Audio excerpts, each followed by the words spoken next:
DC Leadership Module is a hallmark of the Duke Environmental Leadership Program. We schedule meetings with 10 to 12 environmental leaders from different sectors, from the government, from nonprofits, from the private sector. And the idea is to expose our students to a range of leadership philosophies and leadership journeys. We're hearing from some of the preeminent leaders in the field of the environment.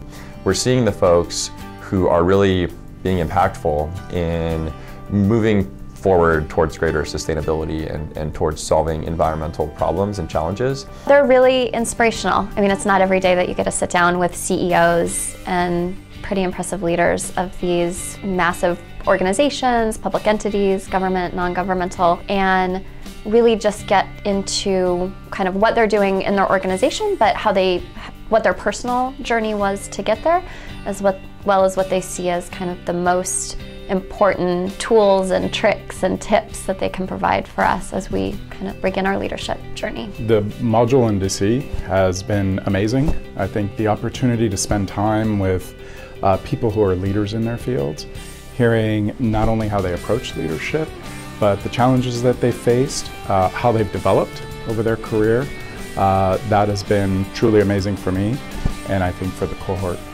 overall. The DC leadership experience is like nothing else that I can imagine students would have access to.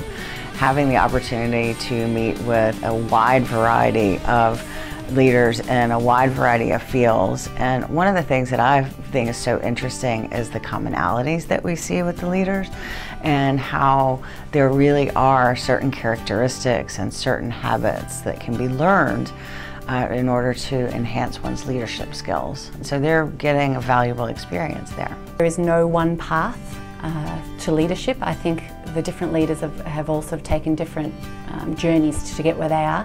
I think they all have different styles, and I think it's allowing us to sort of understand what it is that we ourselves can bring out that is going to allow us to make the most difference in the future.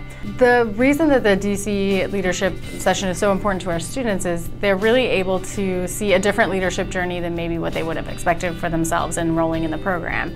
So they can see that these very important and influential people maybe didn't have a smooth rise to the top. It's good to know that there is no one model for leadership, and it's quite reassuring to understand that each of us has something within us that will allow us to be effective. Some people feel like they're born leaders. I personally feel like it's something I work at every day, and the DC module has given me the opportunity to not only meet with leaders and learn from them, but just being able to carve out time to work on my own leadership skills. Some of what I've learned has been around how you bring people together around a common vision, how you move forward, how you address even when you may have some obstacles in the way, even how you recover from setbacks. So I think all of that has been useful and things that I certainly plan to use in my own career.